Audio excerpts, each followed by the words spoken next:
Qu'est-ce que la Banque islamique? Son mode de fonctionnement? Quelles sont ses missions? À qui s'adresse-t-elle? Ou encore, quels sont ses avantages?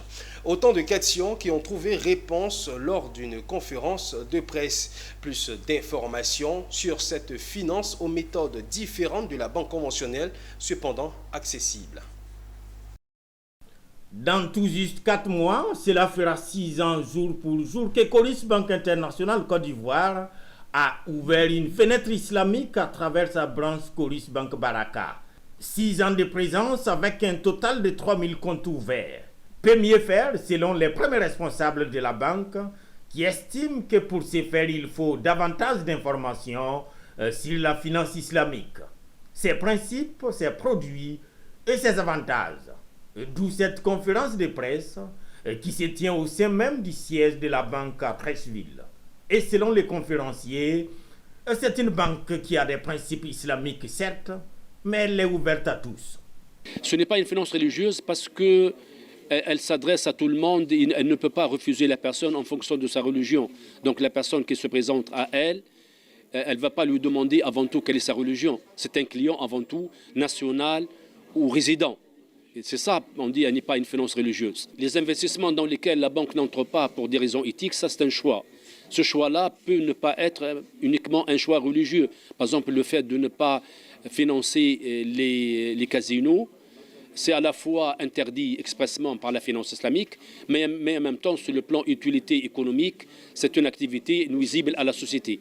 Les casinos, mais aussi l'industrie porcine, l'alcool ou toute autre activité en lien avec les mœurs légères. La finance islamique s'interdit également tout intérêt dans tout type de transaction et se donne l'obligation d'adossement à un actif tangible et la juste répartition des bénéfices et des pertes.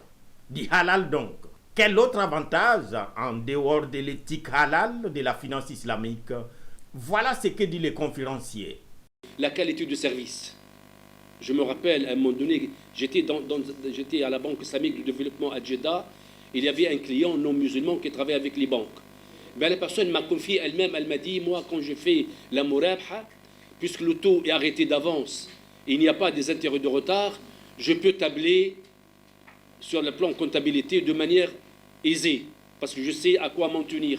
Voilà, la personne, elle est venue à la Banque islamique, parce qu'elle sait pertinemment, dès le début, on va lui donner un financement avec une marge fixe, mais pas une marge fluctuante liée au marché monétaire. Et donc, quand la personne, elle était rassurée, elle a trouvé un avantage en disant je peux tabler, je peux faire un tableau de bord sur des bases solides.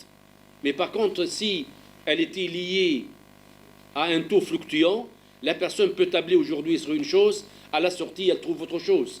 Avec plusieurs offres à l'image des banques conventionnelles, la Moudaraba, le Mourabaha, le Wakala ou encore l'Ijara. Le produit Ijara que nous déployons cette année, qui est une solution de financement pour vous permettre que ce soit les équipements, que ce soit l'immobilier, d'avoir accès à cette solution de financement-là. À l'échelle du groupe Coris Banque Internationale, avec ses 7 pays et 24 agences, la fenêtre islamique revendique 30 000 clients.